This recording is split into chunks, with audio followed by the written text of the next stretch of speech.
Welcome back. Today, we are talking about a form of SIBO that I see regularly in practice, but that still doesn't get nearly enough clear, grounded explanation. And that is hydrogen sulfide SIBO, or the third type of SIBO. I'm sharing this because I work with people every day whose lives have quietly gotten smaller around their symptoms. People who've tried diet changes, been told tests were normal, and wondered if this is just something they're going to have to live with. Hydrogen sulfide SIBO, while it's not the answer for everyone, for some, it is the missing piece that finally explains why things have felt so intense, so systemic, and so hard to move past.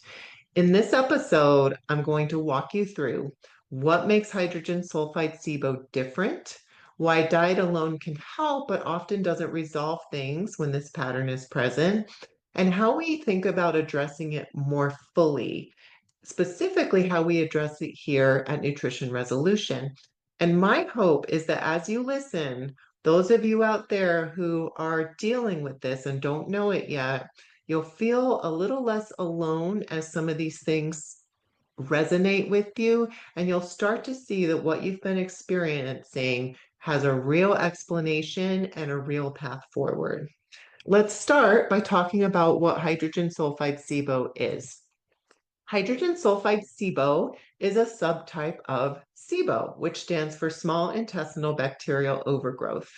And this is where certain microbes produce excessive amounts of hydrogen sulfide gas in the digestive tract. Hydrogen sulfide itself is not a problem. It's actually a normal byproduct of digestion when it's present in small amounts. And that's the key. Issues show up when levels rise too high and start interfering with how the gut lining and digestive signaling work.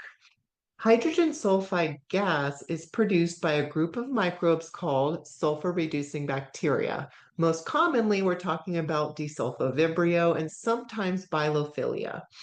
These bacteria use sulfur-containing compounds from food and bile as fuel, releasing hydrogen sulfide gas as a byproduct.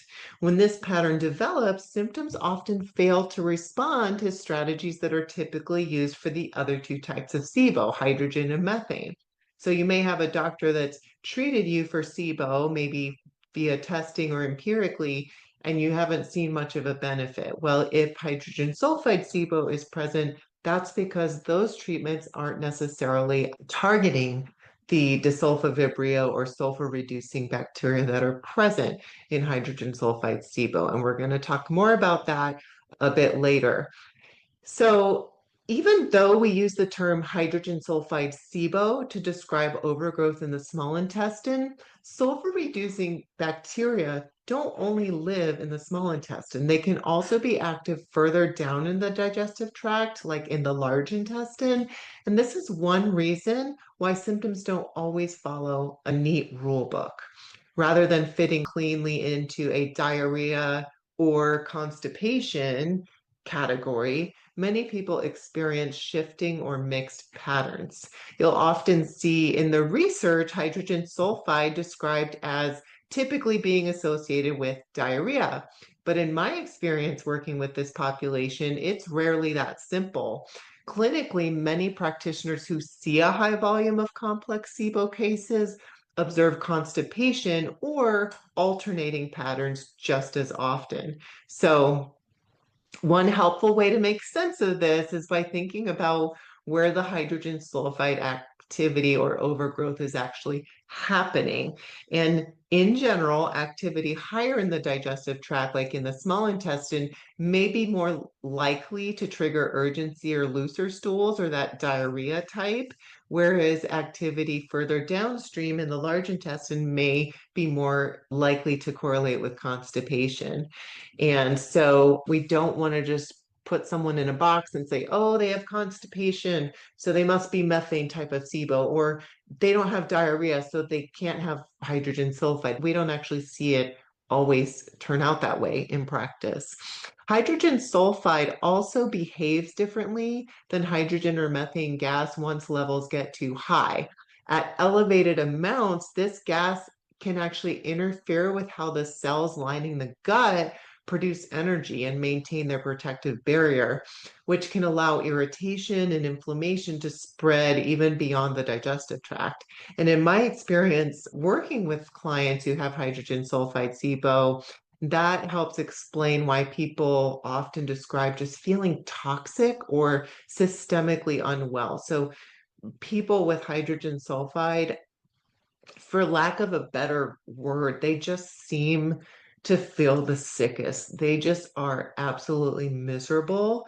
They're often fatigued, they have brain fog, they have body pain. So, more than just the IBS symptoms or the digestive symptoms of altered bowel habits, pain, bloating, those are all there, or some of those might be there. You don't have to have all of them, but they tend to have these systemic symptoms that are happening in other parts of the body as well. And they can also have strong food reactions. And another reason that hydrogen sulfide SIBO is missed so often comes down to testing. Traditional breath tests were built to measure hydrogen and methane only. So hydrogen sulfide, which is the third gas that can be produced in SIBO, can be overlooked, or it can show up indirectly on those hydrogen methane tests as a flatline result. I see many clients who were told their tests were negative only for that flatline pattern to make sense once we zoomed out and looked at their symptoms, their history, and the full clinical picture together. Now, newer three gas breath tests change the conversation by measuring hydrogen sulfide directly. When the three gas breath test is interpreted alongside symptoms and dietary response, these results are providing us with much more clarity than people used to have in this area. And we'll talk more about the testing in a little bit. So let's get a little more into how hydrogen sulfide is different from the other types of SIBO. So when it comes to SIBO, we have hydrogen, methane, and hydrogen sulfide types. And then we can have mixed types if it weren't confusing enough, meaning we can have crossover. We can have more than one type of SIBO at the same time. But let's just talk about those three types separately. They behave very differently. Hydrogen sulfide especially differs from other common SIBO patterns, which is one reason it's so often missed or misunderstood. I would say out of the three types, it is the most misunderstood and the most underdiagnosed. So while all forms fall under the umbrella of SIBO, the microbes involved are different, and the microbes interact with the gut in very distinct ways. And the standard medical approach for hydrogen sulfide is still rifaximin or Xifaxan. And that's largely because it's just the default option for SIBO overall. It's not because it was designed to specifically target sulfur-reducing bacteria. So hopefully you heard that. Xifaxan, while it's still the go-to treatment for SIBO, including hydrogen sulfide SIBO, it's kind of just a default. It's not actually specifically targeting sulfur-reducing bacteria. So from a functional nutrition perspective, addressing hydrogen sulfide SIBO differently means using strategies that interact more directly with hydrogen sulfide activity and the microbes producing it, rather than assuming they'll respond the same way that hydrogen or methane dominant microbes do. Compared to other forms of SIBO, this is where I see people, like I said, feel the sickest overall. So many clients come to us feeling confused or discouraged, just deeply unwell in their bodies. It's a full body experience. So not only do we see the bloating, the bowel changes, but just crushing fatigue, brain fog, body pain, feeling heavy. We can see bladder symptoms, we can see frequent UTIs, we can see tingling in the extremities, and worst of all of their tests will come back normal in many cases. And that's because none of those tests are testing hydrogen sulfide directly, unless they have had the three gas breath test. Or maybe they had the methane hydrogen standard SIBO breath test, but the lab is going to flag that as a negative because hydrogen sulfide will show up as a flatline pattern. And we'll explain a little bit more about why a little bit later in this talk. But we get false negatives when it comes to hydrogen sulfide SIBO on some of the older, or basically what was the standard type of breath testing up to a couple years ago. So what I want to say is if you've slipped through the cracks here and you're dealing with hydrogen sulfide SIBO, all your tests have come back normal and you are just feeling absolutely miserable and toxic, what you're experiencing is real, and there's a real reason that it feels so bad. Let's talk about why. Why do you feel so sick? One of the biggest differences I see with hydrogen sulfide SIBO is just how inflammatory it can be for the body. When hydrogen sulfide levels climb too high, the gas irritates the gut lining and interferes with how well it protects and regulates itself. And that irritation doesn't always stay limited to digestion, which is why people tell me they feel so sick overall. Food reactions also tend to become really confusing and unpredictable. Many of my clients are especially thrown off by this because they start reacting to foods they used to tolerate just fine.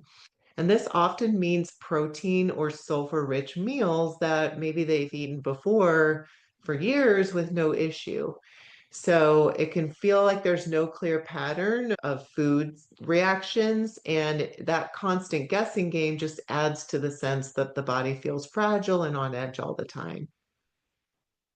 Let's talk about one of the most commonly missed risk factors, and that is gallbladder removal. This is a pattern I see over and over again with hydrogen sulfide overgrowth showing up after gallbladder removal. This is not something most people are warned about when they have their gallbladder removed, and it's rarely connected back to ongoing gut symptoms, making it one of the lesser known hydrogen sulfide SIBO causes. But when you understand what the gallbladder actually does, the link starts to make a lot more sense. The gallbladder's job is to store and concentrate bile, then release it in a coordinated way when you eat. Bile is one of the important things we need to digest fat, but it also plays a role in regulating microbes in the small intestine. When bile is released at the right time, at mealtime, in the right concentration, it helps keep bacterial growth in check. But after gallbladder removal, that timing changes. And instead of bile being concentrated in the gallbladder to the correct concentration and released in pulses with meals at the right time, bile just drips out more continuously into the digestive tract. It's less concentrated and it's continually dripping like a leaky faucet all the time, even between meals. And this creates a bile-rich, poorly regulated environment, which can favor the growth of certain microbes. Remember, I said that sulfur-reducing bacteria, they like to actually feed on bile. So this is one reason that gallbladder removal shows up so often in the history of our hydrogen sulfide cases. We see it all the time. Sulfur-reducing bacteria, they use the sulfur-containing compounds in bile as part of their metabolism. So changes in bile flow, while they also affect digestion, they also affect that microbial balance as well. So gallbladder removal, it's rarely the only factor, but it does become a meaningful contributor to the big picture of hydrogen sulfide SIBO. One of our clients, let's call her Maria, she's a great example of how this pattern shows up in real life. Maria, her symptoms began after her gallbladder was removed, about 6 months after, if I remember correctly. So the symptoms, they didn't show up overnight. And like many people, her digestion gradually just became more and more reactive over time. For years, that surgical history was treated as an unrelated piece of background information. And what we did is we zoomed out and we looked at her biophysiology, her symptom pattern, and her food reactions together, and hydrogen sulfide overgrowth, and it got on my radar and it started making sense.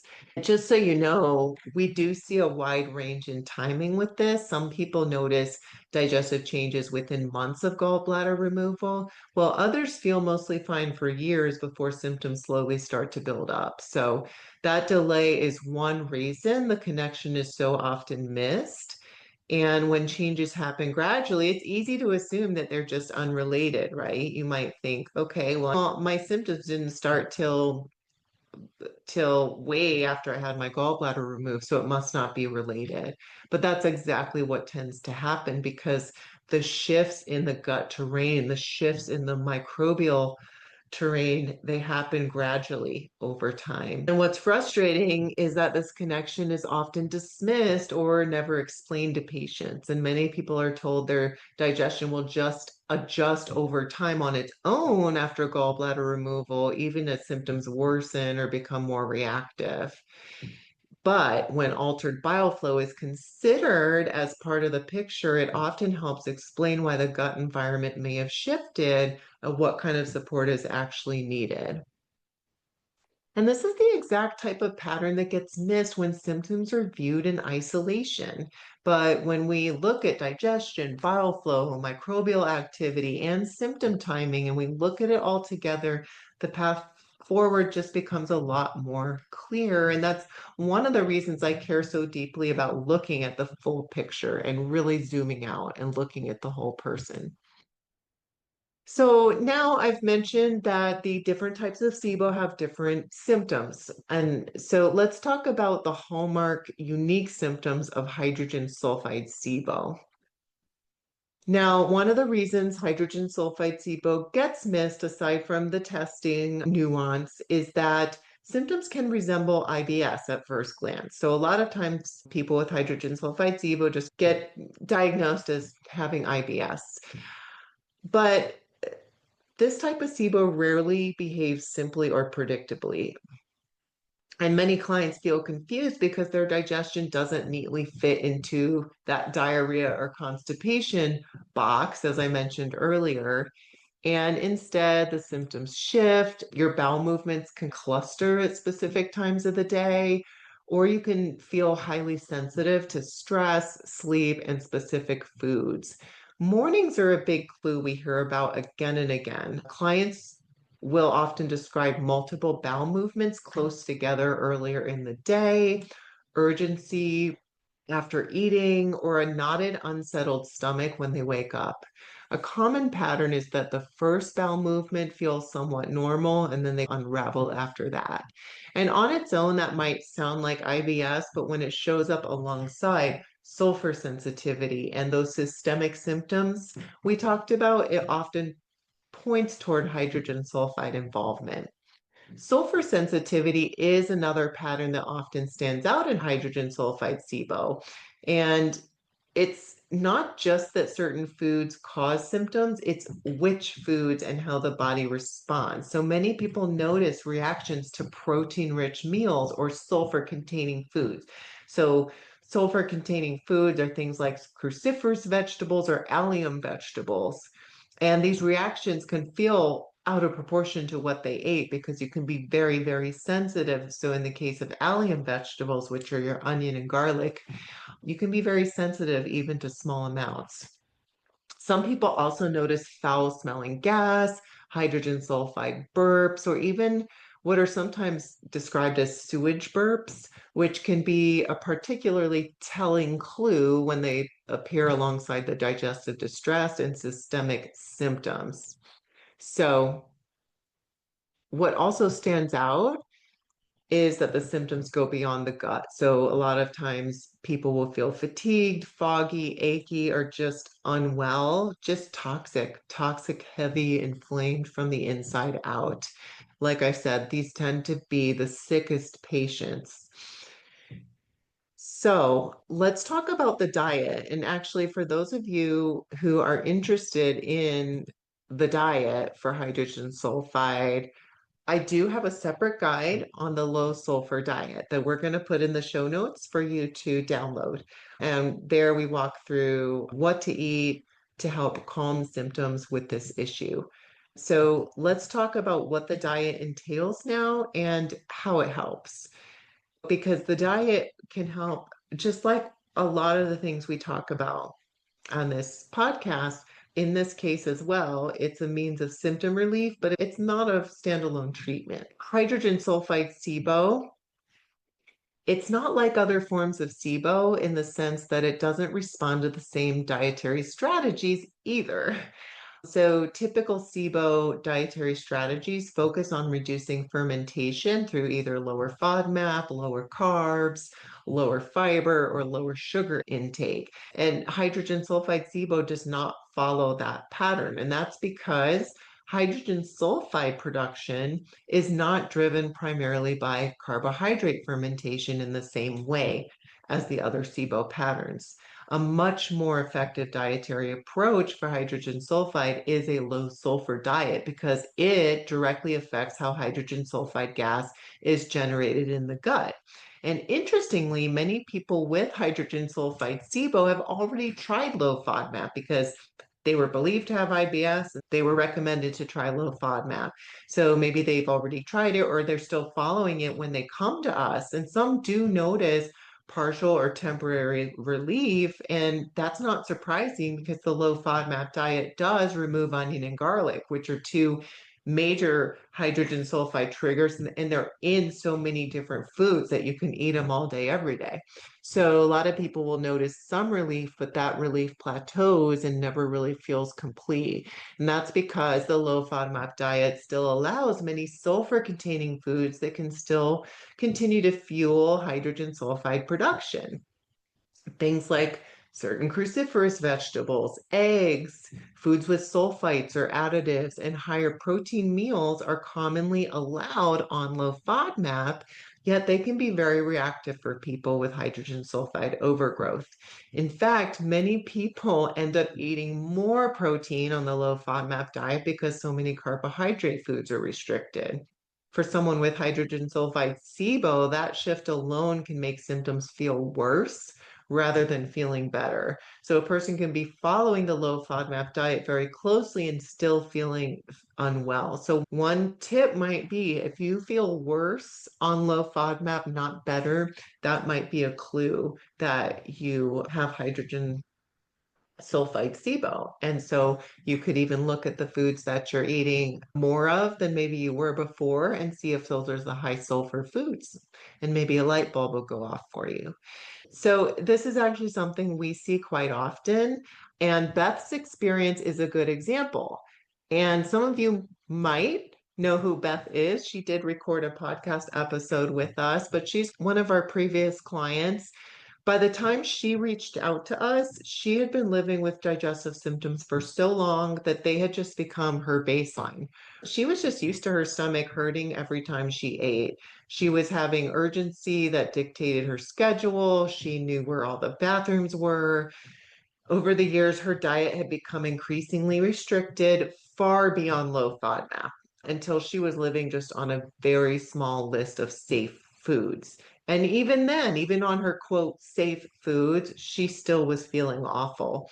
And she'd been told repeatedly that she just had IBS. She followed the recommendations she was giving. She did her best to manage her symptoms, but nothing was truly improving. And in fact, new issues were starting to layer on for her. She was starting to have reflux, fatigue, and worsening food sensitivity. Despite doing everything she'd been advised to do, and her quality of life was just continuing to decline. And her history did offer some important context. She had years of unresolved gut infection. She had repeated antibiotics, and eventually she had an emergency gallbladder removal. So all of those things contributed to a gut environment that really never fully stabilized. And after her gallbladder surgery, she was told her digestion would adjust with time. Instead, it continued to get worse. And when Beth came to me, she really wasn't expecting much. She was not expecting to feel great after working with me. She told me she was just hoping to find some things she might be able to eat a little more than what she was eating and to feel a little less sick, hopefully. What stood out immediately to me was how severe and normalized her symptoms had become, and how closely her pattern matched what we often see with hydrogen sulfide. So we shifted the lens toward a hydrogen sulfide approach, and things actually changed in a way that Beth had never experienced before. Meals stopped being followed by pain, urgency eased, and instead of restricting her further, even in the early phases, we were able to expand her diet. And one of the most emotional moments came when she realized she was eating fruit again. She had been so sad to cut out, because many of you know the low FODMAP diet cuts out a lot of the most fun fruits, the stone fruits, the cherries, the apples, the pears. And she had been avoiding those for so long. But those are not an issue with sulfur sensitivity. So initially, even early on, we were able to add her favorite fruits back, and she almost cried because she was so happy that she was eating fruits she had avoided for years, and she was actually feeling better than ever, not worse. And as she was sharing her story with us on the podcast episode, she was saying this work, it didn't just change her digestion, it changed the way she felt in her body day to day. And she told me, I realized I didn't feel bad after eating. I used to feel bad every single time I ate, no matter what. And now I eat and I just go about my day without that heavy, sick feeling all the time. And Beth's story was an important reminder that for some people, this is not about making small tweaks or just managing symptoms a little bit better. It's about finally understanding why they felt so sick for so long and why years of restriction, avoidance, and general advice had never actually helped. When that missing piece is recognized, improvement doesn't just show up in digestion, it shows up as more energy, less fear around food, and the freedom to live without constantly planning around the bathroom. So she will link in the show notes her episode if you'd like to listen to it, where she talks more about what it was like to live in that cycle and what it felt like when things finally shifted. But Beth's experience really helps illustrate why a low sulfur approach can be so impactful initially for symptom relief when you're dealing with hydrogen sulfide SIBO, but also why diet alone is rarely the full solution. So we actually had to reduce the substrates that sulfur-reducing bacteria rely on, calming her digestion, contributing to less urgency, and being able to calm down that heavy toxic feeling.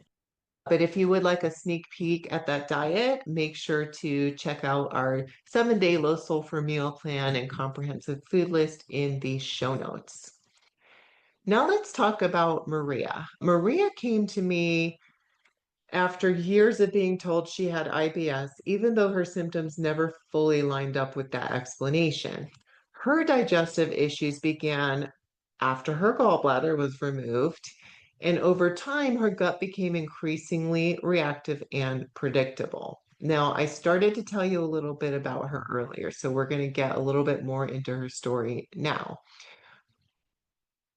Her surgical history was known, but it was never fully connected that that's what was going on with her symptoms. For her, most mornings were especially difficult. She dealt with multiple bowel movements clustered early in the day, often starting somewhat formed and then quickly turning loose. She constantly had urgency, and she frequently woke up with nausea and that knotted, unsettling stomach feeling before she'd even eaten. And food had become gradually more and more of a source of stress. Protein-heavy meals were a major trigger for her, which was particularly frustrating because she intentionally ate higher protein foods to fuel her workouts and keep her blood sugar stable. So she was really frustrated with not being able to tolerate protein, and she also reacted to certain vegetables, but inconsistently. Some would be fine one day, and then another day they would cause symptoms, and she couldn't really identify a clear pattern. She tried gluten-free, she tried dairy-free, she tried low FODMAP, digestive enzymes, fiber. She'd been given Xifaxan and she had worked with a naturopath. And some things had helped temporarily, but nothing really brought her lasting relief. What really stood out to me was how sick she felt even beyond digestion. She was experiencing deep fatigue, brain fog, body aches, bladder irritation, and growing anxiety around food. Eating for her was not just uncomfortable, it felt risky. And her life slowly started to revolve around bathrooms, safe foods, and just carefully planning everything to a T. And we took a step back with her. We looked at her full history together. We saw that a clear pattern was emerging. Gallbladder removal meant altering her bile flow. Protein and sulfur containing foods consistently worsened symptoms.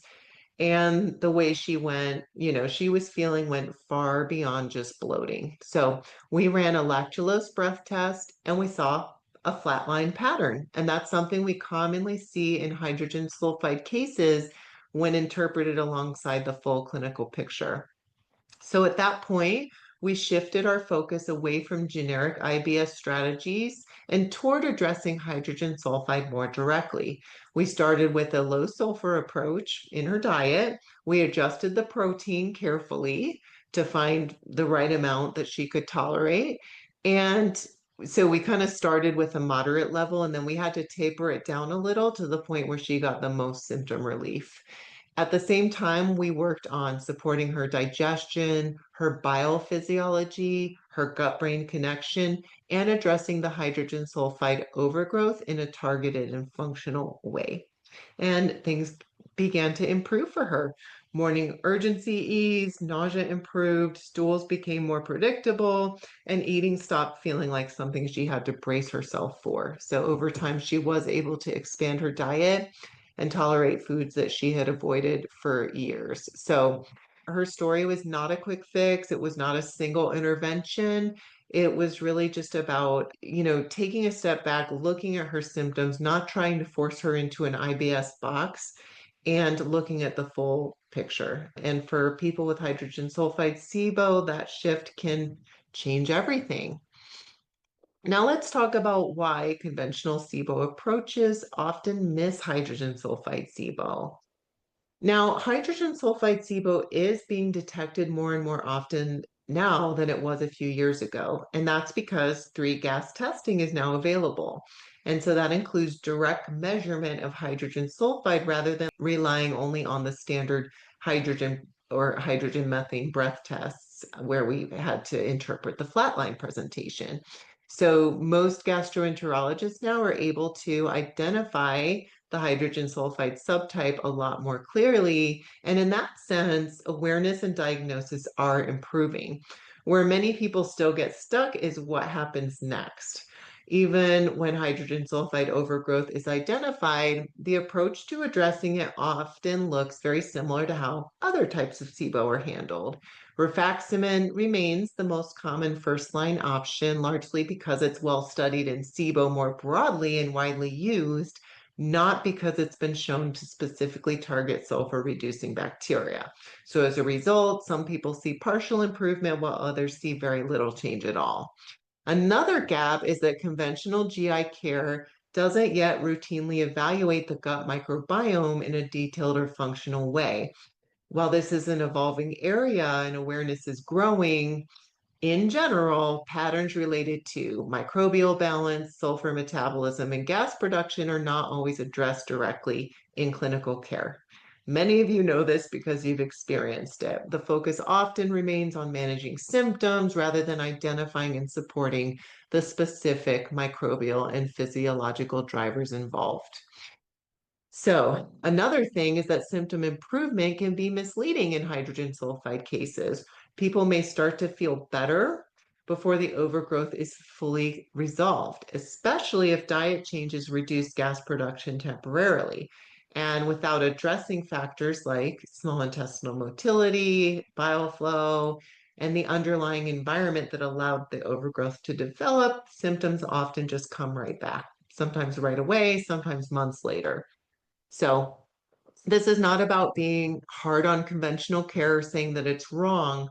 We just want to recognize that the system is largely built around standardized reactionary approaches, while hydrogen sulfide SIBO often requires stepping back and asking why symptoms developed in the first place. And when care stays focused on identification and short-term symptom management, many people are left without a clear path forward. So now let's talk about how we fully address hydrogen sulfide SIBO. When someone comes to us and hydrogen sulfide appears to be part of what's driving symptoms, the first thing we want to do is get clarity. Today, I do rely heavily on the three gas breath testing. Even though I'm fully comfortable with the flat line, I like to rely on the three gas breath testing when hydrogen sulfide is on my radar because it allows us to measure the hydrogen sulfide directly. So that initially gives us a much clearer, definitive answer. And before the three gas testing was available, we relied on a flatline breath test pattern. I've mentioned this a few times. What that means is that with a standard hydrogen methane breath test, a flat line can appear when somebody has hydrogen sulfide overgrowth. And that's because hydrogen sulfide producing bacteria actually consume hydrogen before it has a chance to rise on the test. So you could have hydrogen sulfide overgrowth, they're actually eating up all the hydrogen. So when hydrogen would normally increase later on in the intestine, so in the third hour of a SIBO test, which is representative of large intestinal fermentation, that's where we see the flat line. And that's when we know something's eating up that hydrogen because we know there's fermentation in the large intestine because that's where your microbiome lives. So we would see that presentation, that flat line, and then we would interpret it alongside looking at their motility, looking at their symptoms, their sulfur sensitivity, their digestive symptoms, their systemic symptoms, and we would look at the full clinical picture to determine if that's really what we thought was going on. But obviously, being able to measure hydrogen sulfide directly now gives us more confidence. And when appropriate, it also allows us to reassess later on and make sure we're moving in the right direction. Breath testing gives us important information. And then what matters most is how those results line up with symptoms, food reactions, and history, so we can move forward with confidence rather than guesswork.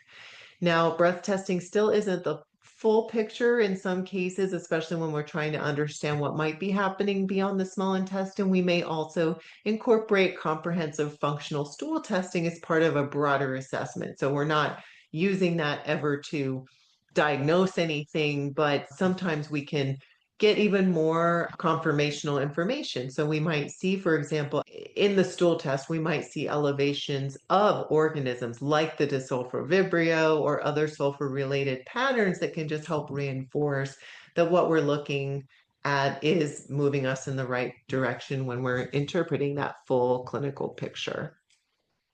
Now, while we're gathering information and clarifying patterns, we don't wait to get started. Initially, we do dive in with calming the symptoms down. That means reducing potentially high sulfur foods in the diet, supporting digestion, addressing motility, addressing gut-brain signaling. By doing those things, we're able to calm symptoms down, give the patient some quick wins early on, get you feeling better, and set the stage in your system for the next step. So we're able to help people feel better pretty quickly and often dramatically, but that improvement comes with an important caveat. Many people will feel so much better, but only as long as they eat very carefully. Yet they're just one high sulfur meal away or one stressful day away from another flare. So we don't want to see that those initial steps of diet change or maybe supplements that help with motility or maybe a gut brain exercise as the end all be all. We want to make sure we're fully addressing what's driving the imbalance so that you don't have to avoid all the high sulfur foods long term. Or you don't have to live in a minefield of, what if I eat something off plan because it's a holiday or because I'm traveling and be at the mercy of what will happen if you do. Once the overall picture points toward hydrogen sulfide involvement, our focus shifts to addressing sulfur driven microbial activity in a targeted way. So rather than using blanket approaches, we are choosing tools intentionally based on the person in front of us. So depending on the situation, this might mean specific antimicrobial compounds, sulfur binding strategies, or other targeted nutrition supports designed to reduce hydrogen sulfide activity. So we're trying to reduce what's driving symptoms while we're protecting the rest of the microbiome as much as possible. So we're talking about certain targeted supplements here to knock down that hydrogen sulfide overgrowth. We also address the root contributors. So we do not get lasting improvement unless we understand why hydrogen sulfide patterns developed in the first place. So that could be issues with small intestinal motility, it can be bile flow issues, it can be gut-brain issues. So we do make sure that for everybody, we're doing a full root cause assessment. And by the time we're done working with them, we put together a relapse prevention plan. And then we do want to rebuild and repair. So as hydrogen sulfide activity is addressed and the gut environment stabilizes, sulfur intolerance typically improves. So then we're also able to reintroduce foods that once triggered symptoms. And that means your high sulfur vegetables, your cruciferous vegetables, your onion, your garlic, proteins. So when we clear enough of the hydrogen sulfide overgrowth, we see those foods become much more tolerable over time, and our patients are able to tolerate a much more normal, well-balanced diet. So the goal again is never lifelong avoidance of these foods, but getting back to a varied, flexible eating style that feels normal again. And our shift in our focus in these kind of final phases of our work is to rebuild resilience. And that means expanding food tolerance, reducing fear around eating, and supporting your gut microbial diversity so that you're less sensitive and so that your gut holds up in real life, so that you can go out and eat something that has onion and garlic and not trigger a flare. When symptoms aren't fully resolved yet, so maybe you've seen partial improvement but not fully, we might also consider a retest. As I mentioned, this is one of the benefits of the 3-gas testing, is that if we've been working on this for a while and we're still not sure if it's completely gone, we can always retest to find out how much progress have we made and how much more do we have to go. I'm personally a big fan of retesting. It's not something we do with everybody by any means, because if you're feeling significantly better, you don't need a test to prove to you. If you're feeling significantly better, you're eating a variety of foods, things are just getting better and better and better, we don't need a test to prove that you're better. But if there is that area where we're just wondering, we've made progress, but we're not out of the weeds yet, and we want to see what we have left to deal with, it is really helpful.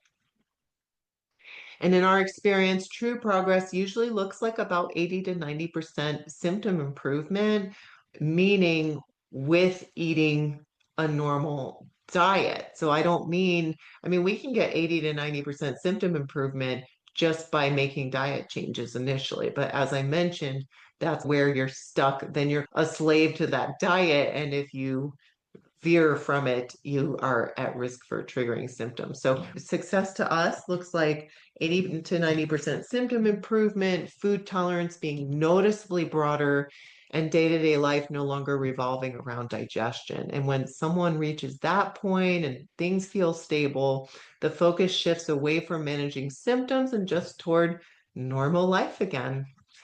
So let me share one more story with you. This is Doug's story. And Doug also recorded a podcast episode with us that we are going to air soon. So stay tuned for that. But when Doug and I first started working together, he had already been dealing with digestive symptoms for nearly 2 years. He'd been given the IBS diagnosis, he tried multiple approaches, and he made major lifestyle changes, but he still felt stuck. And at one point, his diet had become so limited that he was essentially living on rice and chicken, and even then didn't feel well. Sounding familiar? Sounds a lot like Beth, right? As Doug described it, my diet was so limited that I felt bad all the time. I was tired a lot. I just kept whittling down my foods until it was basically nothing. And like many people, Doug had done what he was told to do. He had tried the low FODMAP, he worked on stress and the gut brain axis, and some of it helped a little, but never really in a way that lasted. What stood out most was how much of his life had really quietly shrunk around his gut. And in his words, it wasn't a life. During COVID, Doug was working from home. His company was having everyone work from home, and that allowed him to manage his symptoms more privately. He was having frequent urgent trips to the bathroom, which were very disruptive, but at least he didn't have to navigate them in an office setting. When plans to return to in-person work came up, that's when everything changed. And one of the main reasons he finally reached out to me was that he was genuinely did not know how he was going to function in the office again with how bad his symptoms had become and how many embarrassing bathroom trips he was making each day. When we worked together, we stepped back. We looked at the full picture instead of chasing his symptoms. And as his symptom pattern and testing began to point toward hydrogen sulfide involvement, something finally clicked for him. He said, when I started reading about hydrogen sulfide, I was like, my gosh, this is exactly what's happening to me. What made Doug's case especially telling was how systemic his symptoms were. It wasn't just his digestion. He dealt with deep fatigue, brain fog, and body pain that flared alongside his gut symptoms. So when his gut symptoms flared, he noticed his pain flared. And for Doug, that pain showed up most clearly in his wrists and his hands. He plays guitar, and during flares, the pain in his hand was so bad that he couldn't play at all. And for him, that was a big loss, and it underscored how much his gut issues were really affecting his life, even beyond all the bathroom trips. As we worked through a more targeted approach, we first calmed symptoms, then we addressed the hydrogen sulfide related patterns and the underlying contributors. The changes began to feel different. Not just quieter, but more stable. Doug noticed that when he did have a flare, it didn't derail everything. His recovery was faster, the severity was lower, and slowly his world began to expand again. One moment that really stuck with him happened during a work conference. He traveled to the conference. He ate meals that he hadn't prepared himself and brought with him, catered meals at the conference. And he even had foods that previously would have wrecked him. The next day, he had only mild symptoms and didn't miss a single session of the conference. And for Doug, that was really a turning point. It showed him that he wasn't living on the knife's edge anymore. Today, Doug talks about food very differently. Instead of fear, he has flexibility. And after years of restriction, he ate half an ear of plain corn on the cob, a food that had caused problems for years, and felt completely fine. He laughed and said it was the best corn on the cob he'd ever tasted, not just because of the food itself, but because of what it represented. And Doug's story is a powerful reminder that symptom management and resolution are not the same thing. Temporary improvement can keep people stuck in cycles for years. Real progress, especially with hydrogen sulfide SIBO, comes from addressing the full system so life no longer revolves around bathrooms, food fear, or constant calculation. So Doug, he did share his full experience on the podcast, and he talks candidly about what it was like to live in that cycle and what finally helped things shift. So give his episode a listen. It will drop in a couple weeks here. So, if this is resonating for you, if you're recognizing pieces of your own story here, you are exactly who I created this episode for. I have a deep soft spot for people living with hydrogen sulfide SIBO because I've seen firsthand how intensely it affects them physically, emotionally, socially, often shrinking life down smaller and smaller over time. Because of that, in my opinion, this is one of the hardest conditions to live with. And many of the people we work with have spent years searching for answers, being told tests were normal, trying one more diet, and quietly wondering if this is just how it's going to be now. I want you to know that I truly understand how heavy this can be. I've cried with clients in moments of relief and joy when things finally start to make sense. And I'm deeply grateful that the people who find their way to us do, and that we've been able to help them feel better in a way that actually lasts. If you're stuck cycling through partial relief, afraid to expand your diet, or managing symptoms without really moving forward, that's often a sign that it's time for more individualized support.